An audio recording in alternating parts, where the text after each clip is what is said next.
Hi everyone. So what is this metaverse that we keep hearing about? What does it involve? What does it mean? Well, I thought I'd bring someone on the show that's been involved in and with the metaverse for the last few years. Bit of an expert. So let's have a look at that. Yeah, that's right. It's interesting. I mean, so there are these two handheld controllers. You grip them almost as if you were gripping sort of joysticks. You've got triggers on the front here and joysticks on the top. And locomotion is usually used by using these joysticks on the top. I think what's interesting here is that they're not exactly intuitive, and a lot of people in virtual reality understand this. And this is why a lot of different headset manufacturers, including Oculus, I would say primarily Oculus, are looking into using hand-based gestures and movements. So you actually use your hands as the controllers.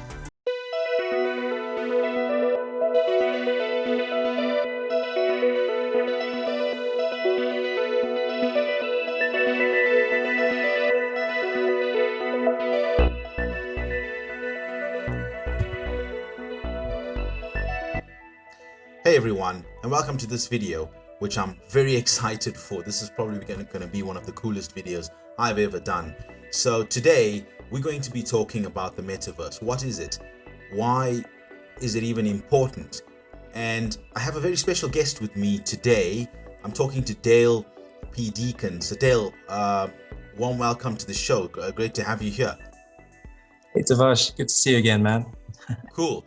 So a part of this crazy show is we're going to talk about that interesting cap or hat you're wearing there. We'll tell viewers a bit about it. But Dale, I mean, I've known you for a few years and we've always talked about cool stuff like AI and blockchain. And today we're going to go a little bit deeper into VR and the metaverse, right? So first, tell us a little bit about what you do. And, you've got your own company, TeamEpic. It just looks so cool, your logos and your website. What do you guys do? Yeah, so I started TeamEpic 3 years ago. I used to be in marketing and IT consulting, and I always wanted to test myself, push myself a little further. So 3 years ago, I quit my job as a marketing solutions architect and started TeamEpic.org. Essentially, it's a collaborative effort where I rope in different augmented reality and virtual reality developers to work on different sorts of apps and experiences. As you can see from my website and the Behance portfolio, a lot of my work focuses around virtual reality events.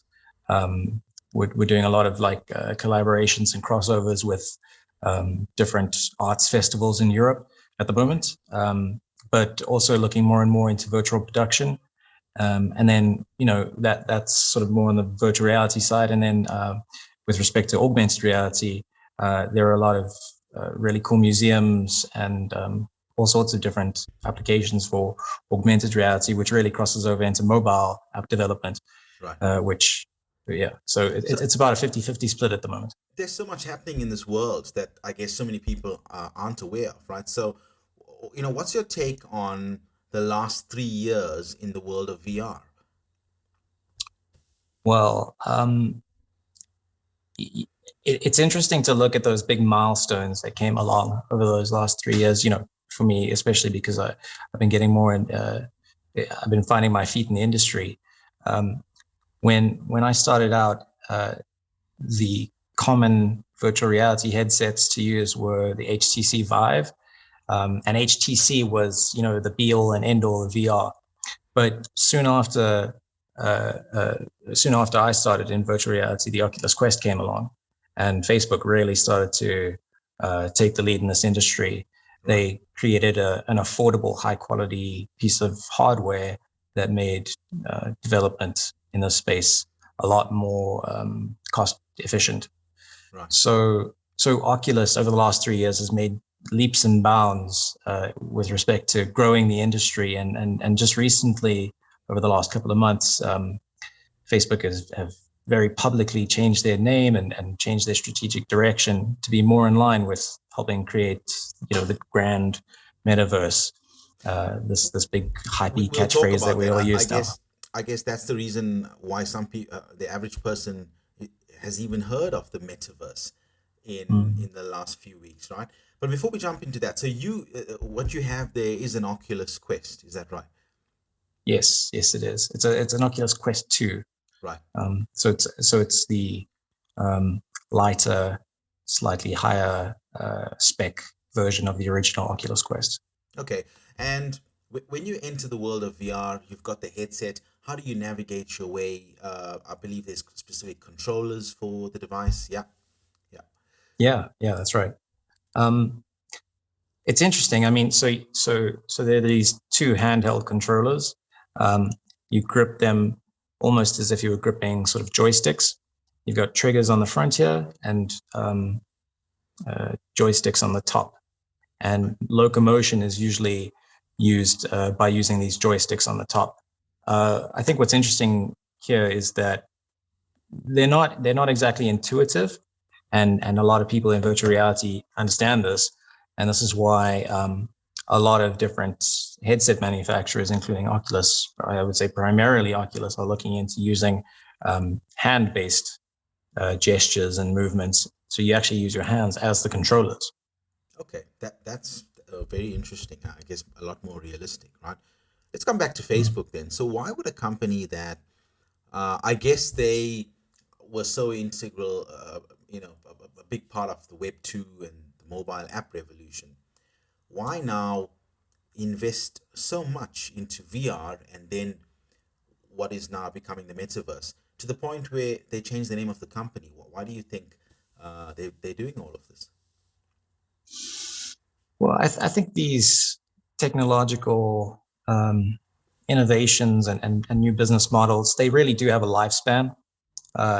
You have a window of opportunity, and when that window starts to start to peak or come to an end of its life cycle, you really do have to venture out. And I think this applies to every industry. Time and time again, us technology, we who are employed by the industry know very well that software and hardware is constantly being replaced and upgraded to become more efficient. So I think it's not like Facebook changed their strategy overnight. Like I said, they've been really leading the charge for years now, and when they changed their name to Meta, I think it just really solidified that commitment to this new strategic direction. Right. What and why they might do that? I think you sort of touched on it a little bit there when you referenced Web 2.0. We're seeing, since the pandemic, we've seen a massive acceleration in the adoption of digital technologies across the board, and we really are rethinking how the web and operates and how we interface with it. Which is essentially what augmented reality and virtual reality do. They allow us a new way to interact with the internet. I think the last part is it really. Okay. So, I mean, there's so many other questions, but let's get the show rolling, right? So viewers, we're now going to do something really cool, especially if you haven't experienced VR before, and especially the metaverse. We're going to give you a little bit of a taste of it. Obviously, not as good as having a VR headset on yourself. But what's going to happen now is that Dale will enter the metaverse and give us a glimpse. So while I'm talking, he's going to put his headset on and go into a virtual world, and we see it coming up now. It's for many of you your first glimpse of the metaverse, and we can still see Dale and how he looks using his controllers and his Oculus 2.0. There's a nice avatar there. So Dale, let's start with the basics of VR. So now, as you move your head, you've got tracking. On this particular in this particular world, you have a little avatar of yourself, how other users would see you as you're running through the world. Tell us just a little bit about the basics, moving around and using the controllers and how it feels. Sure. So I guess the first thing that you really realize when you first drop into a virtual reality environment is that you feel like you're in a place now all of a sudden. I realize on the camera, it looks like, I've got some goggles on, but inside personally, I feel like I'm outdoors. I feel like I'm in an outdoor space, which is it's quite a rush, really. It's an interesting sensation knowing that, cognitively that you're indoors, but your brain is very quickly tricked into thinking that it's outdoors. When I And it have a look at feels my, real. It feels real. yeah. I mean, to an extent, I can feel that I'm sitting down, right? So there is always something sort of pulling me a little bit or reminding me of the real world. But when I look up to those sunbeams in the sky over there, or when I look around me, I am very subtly tricked into believing that I am actually in a 360 environment. I think one of the interesting things is the sense of presence. When you look down at your hands or you look down at your virtual feet or your virtual body, you do sort of, moving my arms around. It does feel and gives me it lends itself to that impression that we're actually in a space. Right. Okay. So Dale, I mean, you can run around in this space, and maybe as we walk through the metaverse, you'll take us to a few more worlds. But I think now, while you're running around and doing cool stuff, I'm going to ask you a few questions, right? So firstly, I think some people will be looking at this and asking why. Let's start with why. Simon Sinek came out with that famous book, right? Why would, apart from the obvious, like this is the next level of video games, why else would you spend time in a virtual world, and what could be achieved, and what are the applications, I guess, going forward? So I think there are some. We've got to tease apart some of the specifics here. So when we talk about the metaverse, we're kind of lumping in a lot of different things together. We're lumping in virtual reality with augmented reality. We're lumping in cryptocurrencies and NFTs, and it can be a bit of a nebulous sort of phrase. And each of those little narrower areas have their own applications. So, in my particular focus in virtual reality and augmented reality, I would say that virtual reality is very interesting in that it allows you to escape the laws of physics in a sense.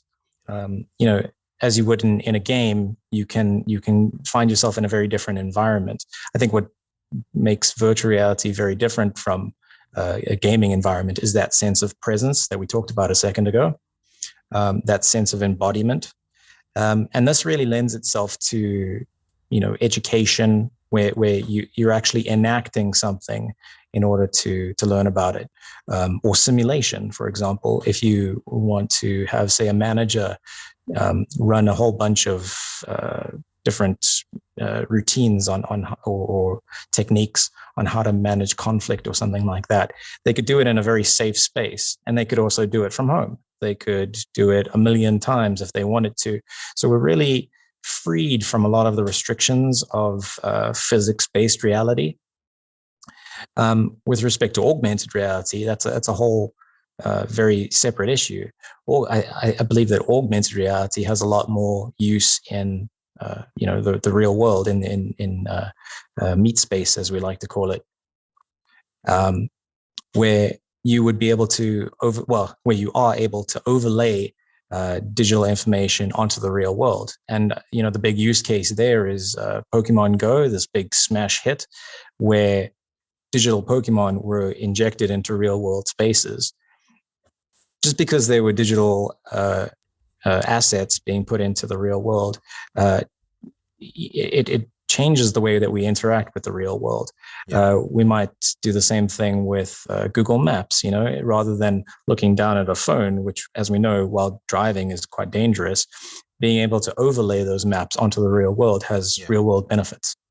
Yeah. Okay. So a lot of interesting things. So augmented reality augments the real world for us. It's kind of funny. You guys are calling the real world now meat space. That's quite funny. And the other application, the big application, apart from just gaming, is simulation. So there are professional applications for what we're seeing right now. Okay, obviously, well, I guess a business could say go run in a field and just for 10 minutes and calm down from your busy, stressful day.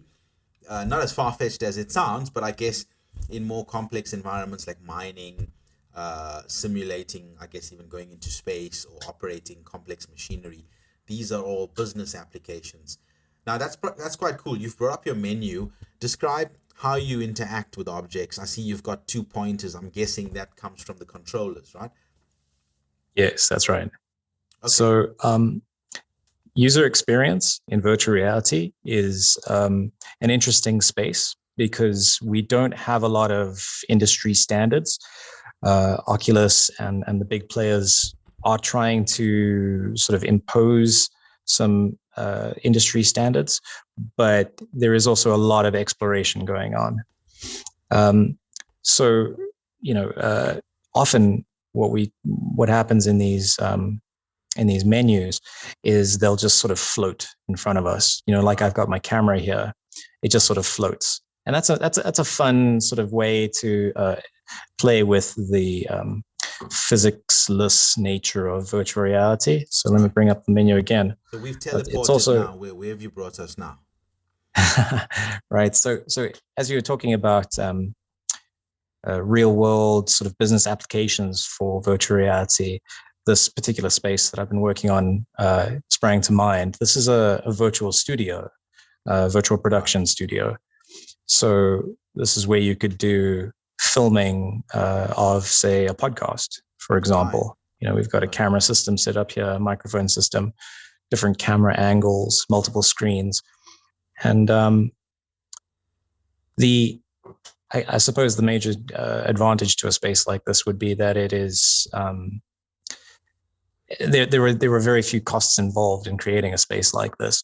It would be a bit of development time, a bit of testing, but that's far cheaper than buying this chair or buying this floating table or buying loads of screens and cameras. So there's a lot of cost saving to be had by creating a virtual version of what you're trying to build in real life. So now you're really getting my mind going, Dale. So now you're saying, if I was set up, and I'm here at home, and you'll see, I've just put a virtual background on, but if I was set up, we had a production studio, we could do a very professional looking podcast, both of our avatars, chatting in the virtual world, and we could then record those interactions or stream it live. And yeah, I can see your avatar at the top there, and it's just a whole new experience, right? Other people could then, instead of watching and consuming this content in a flat 2D plane, they could enter the metaverse and be a studio audience member, I guess. Yeah, that's right. That's right. Right, and it could be more than just a podcast in a studio. It could be just something else, a different setting. So these are now giving us a bit of a view into some of these applications that are coming, apart from just gaming. Absolutely. I think one of the biggest misconceptions about virtual reality and augmented reality at the moment is that it's just for gaming, and I think it's absolutely ridiculous.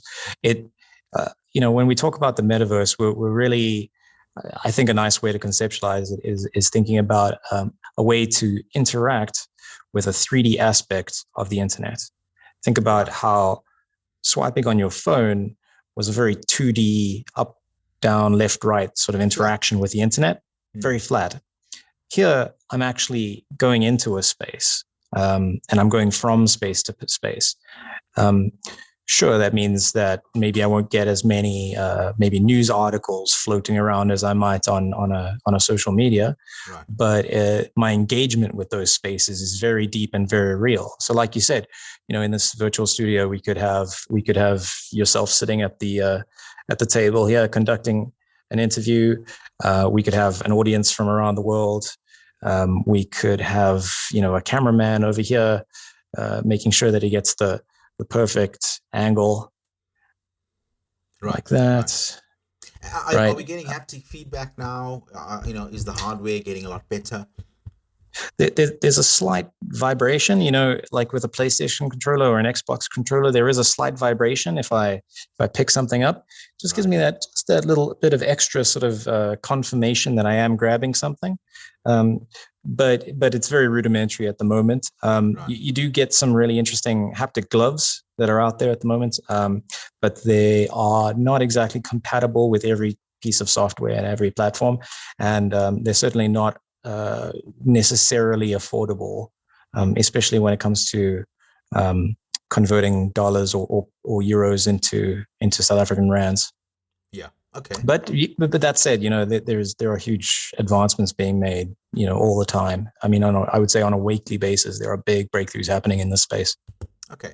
So Dale, let's talk a little bit about the positive and the business potential, the opportunity for all the exciting stuff we're talking about, and then I guess you could jump to a more rugged or darker world, because I also want Sure. to talk a little bit about the negative, right? So, but for now, so why would businesses, apart from Facebook, that just wants to uh, be at the forefront, uh, let's talk about some of the other opportunities, right? Virtual currency. So we create this virtual world, the metaverse, where we spend a bit of time, and we are the avatar that we want to be, interact with each other, and then I guess we could have jobs in this virtual world. We could earn cryptocurrency.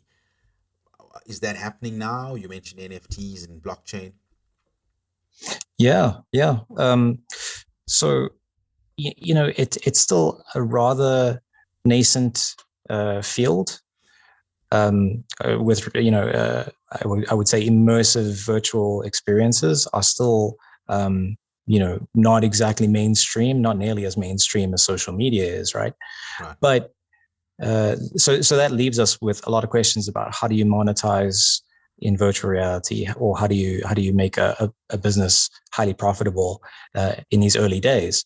And one of the interesting directions to that end is using cryptocurrencies and using NFTs to place ownership on these digital assets and on these digital spaces. Right. So an experiment to that end is this space that you're seeing right now, where uh, some of these pieces of artwork on the walls here are actually minted NFTs that are on the OpenSea marketplace. Okay. And if you scan that QR code, or in VR, you would take a little photo and scan it with your computer, you would be taken to OpenSea, and then you could purchase that piece of art if you wanted to. Right. And my thinking with this big gallery that we have here is that it itself could be minted as a space. It's very much an exploration in what's possible and how we might think about these worlds, but we do have to put some unusual, or should I say, experimental thinking into monetizing virtual spaces. But it's interesting we went so quickly to cryptocurrency in the VR space, because technically this virtual world has no physical jurisdiction, right? It doesn't exist in one particular country.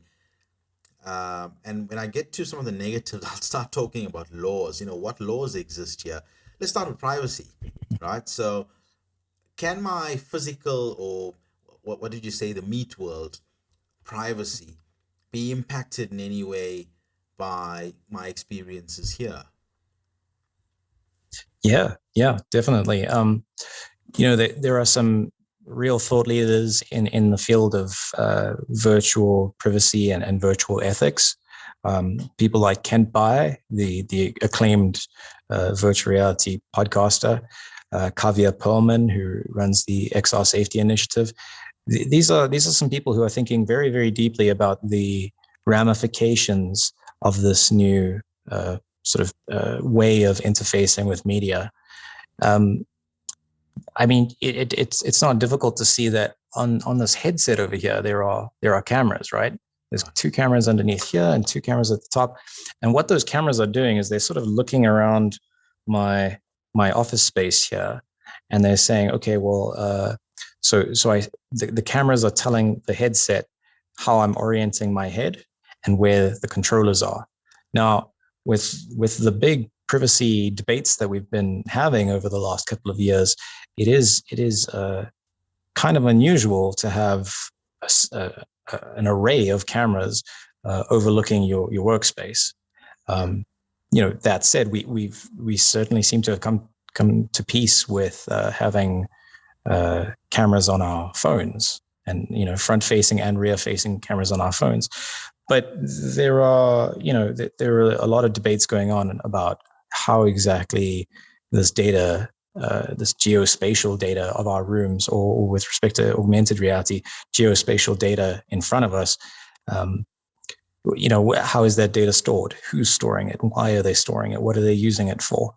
And these are some very interesting questions being leveraged towards the big industry players at the moment, and it's also fueling I would say the outcry for a decentralized metaverse, right.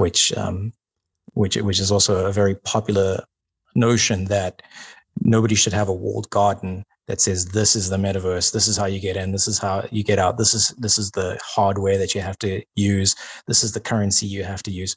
The decentralized metaverse movement is about interoperability between software, hardware, currencies, avatars, worlds, and it's a great goal to be striving for. We're not there yet, but it is certainly a very admirable and novel direction to be going in.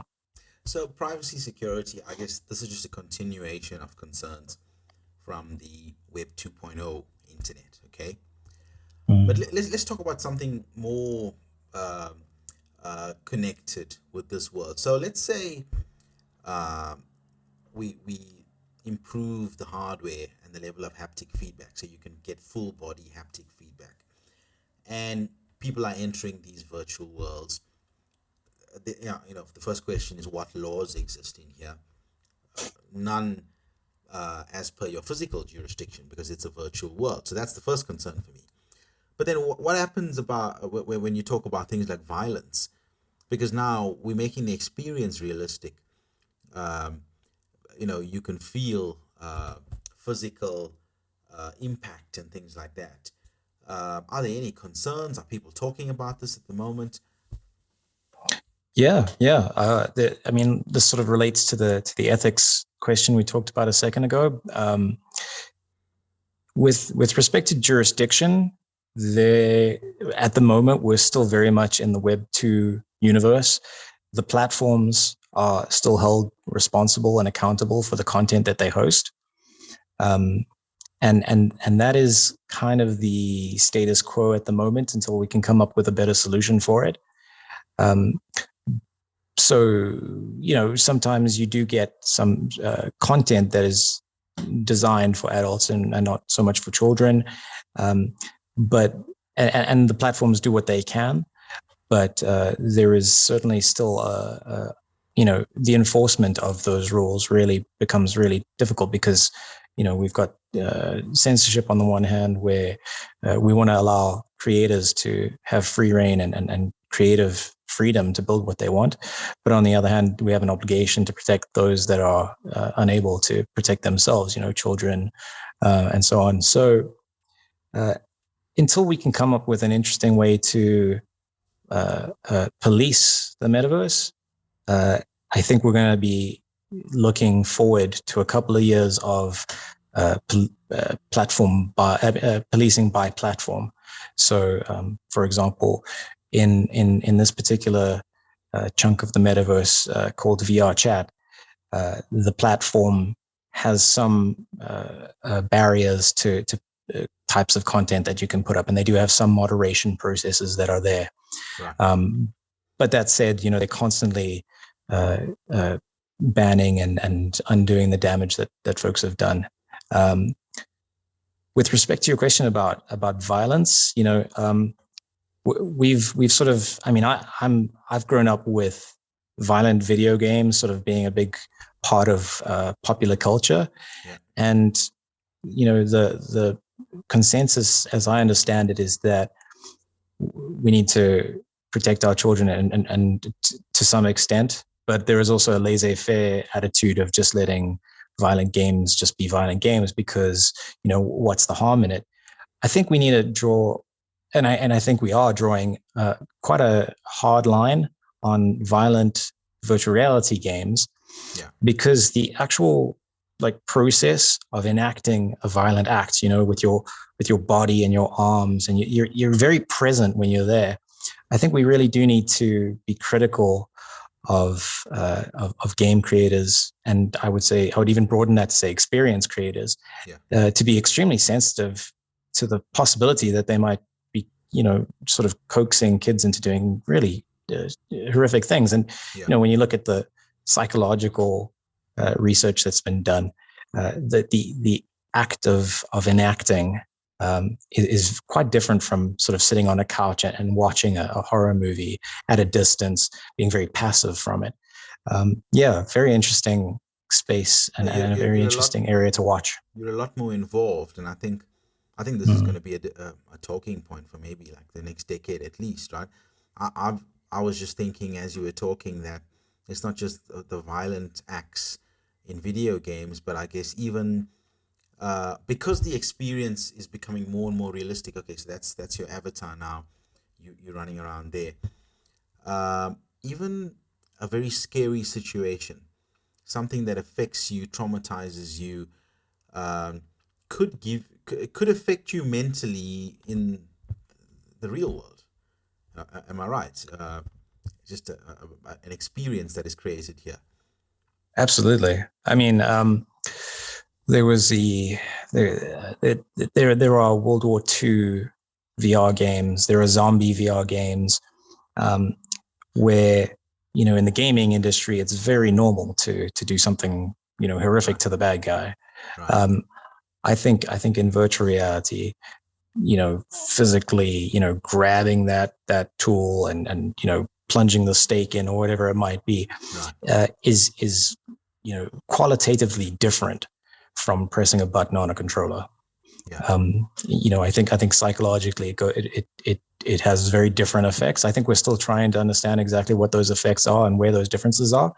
But until we very, very clearly understand where those borders are and where those lines are, I think we should certainly, I think creators should be erring on the side of caution. Yeah. As I said, talking point, I guess, for at least the next 10 years, until we figure out what we're going to do. And then just on laws, right? So as we're seeing with the blockchain and crypto industry, because the space of blockchain exists also, I guess, in the virtual world, it exists in the internet. It's not bounded by a country's borders. Currently, governments are scrambling to figure out regulation and how they can regulate and if they can even control it. So I guess we'll see governments at some stage in the near future scrambling to figure out what type of laws they're going to pass, what they allow and what they don't allow. But really, will they be able to enforce anything if I can just put on a headset, I've got an internet connection, and in a nanosecond I'm in a different world? Yeah. I mean, it's fascinating being a South African in this space because our politicians have very little to say about this technology, or a lot of technologies, I would say, which in itself is a stance. They're taking the stance of letting those platforms dictate what's allowed and what's not allowed. I think politicians really do have a responsibility to at least learn the basics of these different technologies and have a say in how they are governed. Yeah, absolutely. I think we're a long way from that. So let's not be too hopeful here. I'm optimistic that the 4IR initiative can mature over time. I am optimistic. Okay, so on that, and maybe I don't know if you want to jump into another world just to keep up the variation for the viewers, right? But yeah, definitely. Anything else topical? I don't want to necessarily say negative, but really, we've touched on 2 or 3 things now that, as I said, I think it's going to be topical for a long time to come. We don't know what the answers are going to be because I'll been there. I played Street Fighter, Mortal Kombat as a kid. There was nothing really too psychological about it, although there was an outro at the time. I remember in the 90s, because Mortal Kombat as a game had digitized sprites, it looked real. It wasn't like a cartoony or a blocky sprite, and that was real enough at the time to just cause an outro. Now, you're gonna feel, as you said, you're gonna feel like you're in another world, and you're pulling the trigger on the gun. Could have tremendous psychological effects, right? But anything else topical about, like, as this metaverse thing grows over the next few years, anything that's really also going to become a talking point? Yeah, it is interesting. I think you mentioned how Mortal Kombat changed the public perception of games. I think we will have those big watershed moments, and there will be controversial projects that come out, and the publicity of those controversial projects will help us shape how we feel about these spaces. At the moment, while there are, I think over time, as there are more and more of these spaces, the likelihood of running into those controversial spaces will probably increase. Yeah, I mean, while we're talking about controversy, this particular space, this will definitely get you banned from YouTube. Really? I worked with some documentary filmmakers a couple of months ago who did some incredible work. They took the firsthand accounts of Chinese political dissidents, and they got animators, these really talented animators, to reconstruct some of the stories that were told in these camps. And because you'll never get any drone footage or any live actual footage of these spaces, what this documentary filmmaker did is he created a 360 film that you can find on YouTube now. It's called Re-Educated, that sort of tells the story of these folks who went through this horrific experience. Right. And what we've done here is we've used the 2D assets that were created and brought it into a virtual reality space.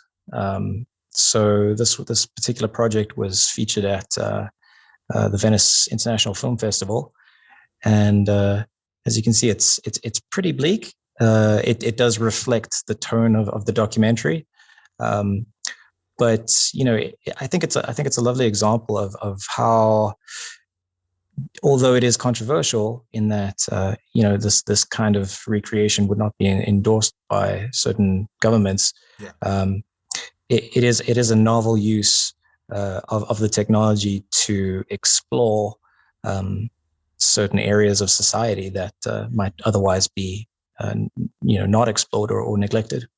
Fascinating. So, in future, you're saying instead of watching a movie on a flat 2D screen, even though it could be a great cinema screen, I could put on a headset, hit play, and walk through the movie. Be there. Yes, absolutely. Be there while characters are interacting. Guy shoots another guy, and I'm gonna feel like ducking so the bullet doesn't hit me. So, next level of immersement into a movie, and that just plays for a period of time, and then it ends, and I'm just an observer. That's pretty amazing, right? Absolutely. Yes, yeah. This next space I'll show you now really speaks to that. What we're finding is a sort of revival of the art of theater in virtual reality, right. Where you can go and buy a ticket to go and be the hero of a sci-fi adventure story, or you can walk through an environment with a narrator who explains the story as you move through the space together. This next world that's loading up now was a project, a very novel project done by some friends of mine, and I was fortunate enough to be able to contribute to it. This is the mycelia world. All right, as you can see, it's quite a dank, dark cave of an environment. But if we head through down here, we'll find a stage area. This particular project also was shown at a handful of festivals around the world now. Where so we're heading down into the cave. Tell us about these festivals while you walking through the water, by the looks of it. What are these festivals? Are they held in a virtual world? People from all over the world join in? Yeah. So there are a number of traditional film festivals who are taking virtual reality as a storytelling medium very seriously. So the first one that I got involved with was the Venice International Film Festival. It's the oldest film festival in the world, actually, right. And they've been real champions of this new medium because they recognize that it is a new avenue to explore storytelling in. But that there are by no means the only festival to be exploring this space. There are some in Germany, the Amaze Festival, Geneva International Film Festival. A lot of them, the ones that I've worked with in Europe so far, mainly because of the time zones align really nicely for South African creators. But I think in the Far East and in America, they're also gaining popularity. Right. This particular space, right, this is going to take some explaining. There is an artist who plugs electrodes into mycelia, different types of mushrooms and fungus, right? And the electrical signals that come out of those fungus and mushrooms gets fed into a machine, essentially a synthesizer that creates music, right? It's finely tuned so that those signals create different interesting musical sounds. So what we've done is in the center of the stage here, we would have the DJ who sort of orchestrates this musical experience. While and that music is coming through, it's being streamed in live at those events, and while that's going on, we've got dancers, body suits, trackers on, and visual effects artists who are also sort of dancing around. And we've had a couple of theater pieces here in this cave that we've created, this virtual reality cave that we've created. Yeah. And we're happy to announce that this particular project won the Spirit of Rain Dance Award, one of the primary pieces of awards at that particular festival. Look, I have to say, just looking at it on the screen, it's taking me to a totally different world. So I can only imagine with the headset on, how it feels. But this is a problem. You could really lose yourself in these worlds, right? People are going to spend hours with the headset on, and I guess have the new forms of carpal tunnel syndrome and injuries that we have to watch out for going forward. Yeah. I think you often hear folks sort of a little worried about the escapism aspect of virtual reality, and they, some criticism is that if we retreat into a virtual world, then we might neglect the real world. But to that criticism, I would say, this is exactly what Tolkien did with Lord of the Rings, or any great piece of literature. It took us out of the real world. It took us out of the present and transported us into, somewhere magical and make believe. And the takeaway from that is that we come back and we've learned something. We can implement those lessons into our lives. Now, as far as VR carpal tunnel syndrome goes, I suppose, I'm not too worried about knuckles or anything, but I think probably sitting in a chair for a 6-hour VR session is probably not the healthiest thing in the world. Yeah, absolutely. And I can see how it would become addictive. So I guess we'd have to quickly figure out, time limits and, encouraging people to do physical exercise to balance off these long sessions. There's all these things in front of us, right? So much work to do, but so much that's exciting. The most interesting thing I'm taking away from this video is the virtual movie of the future, where you're in the movie and it's the actions happening, I guess, all around you. Can't wait for that. Okay, so I mean, let's start wrapping up, right? So let's just talk about the immediate future. Let's talk about the next year or 2 years, right? So bringing it back to a bit of reality, pardon the pun, right? I mean, what are the barriers, Dale, for broader penetration of devices like Oculus? I mean, PlayStation released their headset, which I guess it's good to tie it to a console because the consoles are so popular. But I mean, I still struggle to meet people out there, apart from guys like yourself, that are really big on VR. So when will that adoption curve really come? Yeah, it's an important question. I think maybe a sort of how I contextualize it is, if we think about how smartphones sort of entered the world and entered sort of popular culture, we might think to the iPhone, which was a big breakthrough, right? But before the iPhone came out, there were other devices, maybe less popular devices, but there were some devices that really sort of were the precursors to the iPhone. And then there were the precursors to those devices and so on. So, I think of this adoption curve as being sort of deceptively slow and deceptively, maybe deceptively slow is a good way to put it. It is ticking up. Before Oculus sort of took the reins on selling devices, HTC was taking the reins, and before them, the PlayStation VR was taking the reins. And there are reports of Apple working on devices. There are reports of a new PlayStation VR headset coming out. So I think it's sort of it probably appears incremental, but I would say it probably isn't, because those older devices are still kept. There are still a lot of HTC Vives out there. There are still a lot of PlayStation VRs out there. In African development communities and artistic communities, I hear a lot of talk about using the Google Cardboard, which is interesting because I mean that's a good couple of years old, but they're still out there and people are still building interesting projects with them. So I think in the next couple of years we're going to see more competitive releases of we're already seeing it now with Chinese companies that are releasing headsets that are similar to the Oculus Quest.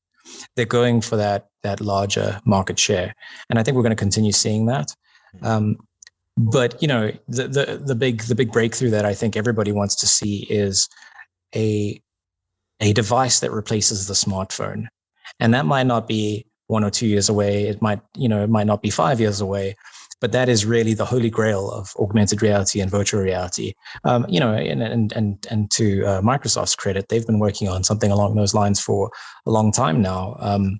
The HoloLens, although it is, exactly. The HoloLens is, although it's a little too expensive for a lot of companies or a lot of industries to start using it and getting involved, they certainly are pioneering a way to have that all-in-one virtual reality and augmented reality device. I'll talk about that. So I think HoloLens is being approached more from a business perspective than a consumer perspective.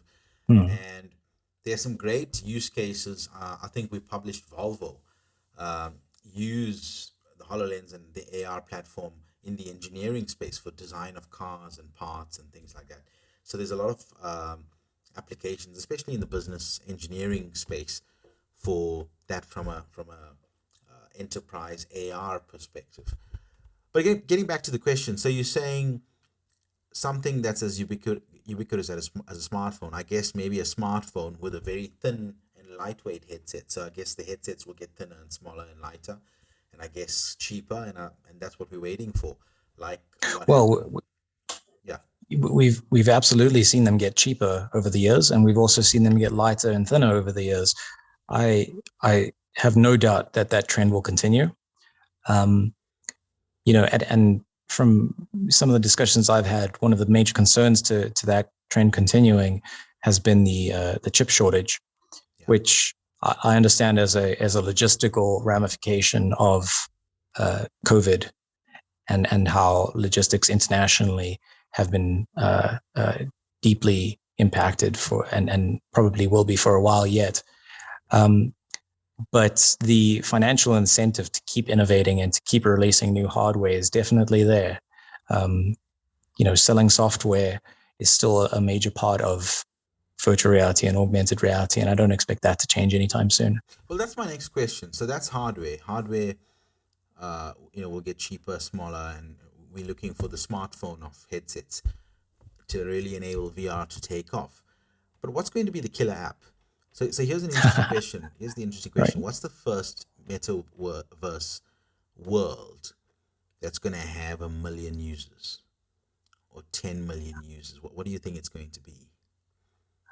I'm sort of going out on a limb here, but I think social virtual reality is probably going to be that killer app.